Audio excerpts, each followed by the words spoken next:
Sabado na naman kaya naisipan namin ni Diego na gumala at mag-ride papuntang Tudela, Highland Resort and Eco Park.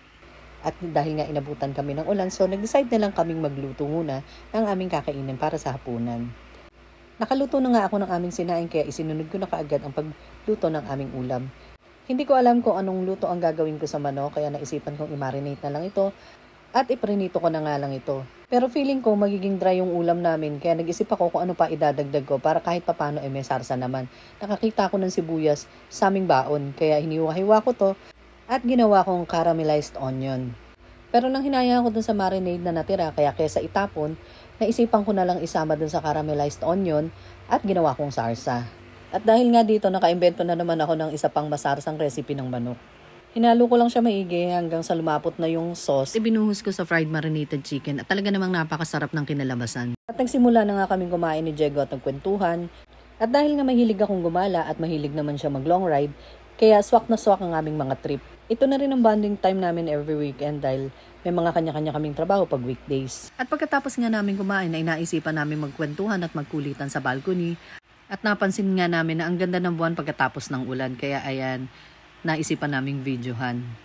Hello guys, ayan, we're ready to bed na.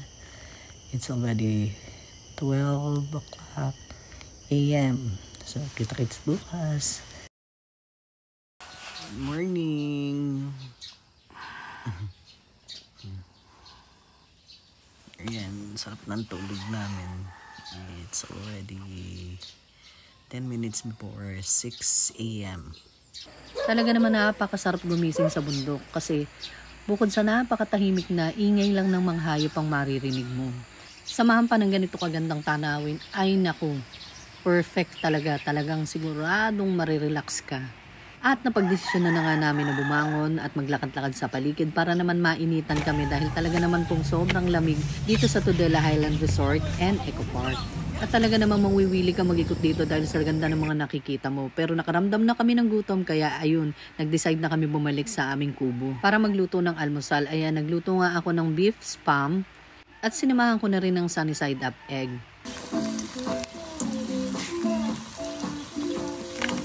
At syempre, hindi mawawala ang mainit at masarap na kape sa ganito kalamig na lugar. Pagkatapos nga namin mag-almusal ay tumambay muna kami dito sa balkonahe at nakakita pa nga kami nito ang nagmamahalang Asian Glossy Starling. Ito ay makikita lang sa mga Asian countries. At talaga namang napakalamig. Tignan nyo tong mantikang natira sa bote. Tignan nyo, 12:00 na ng tanghali pero namumuo pa rin siya sa lamig. Kahit na ayaw namin umuwi, kailangan pa rin namin bumalik sa realidad kaya naghanda na kaming umuwi. At lisanin na napakagandang lugar na to. Ito po ang Gumala with Dora and Diego. Tara, gala!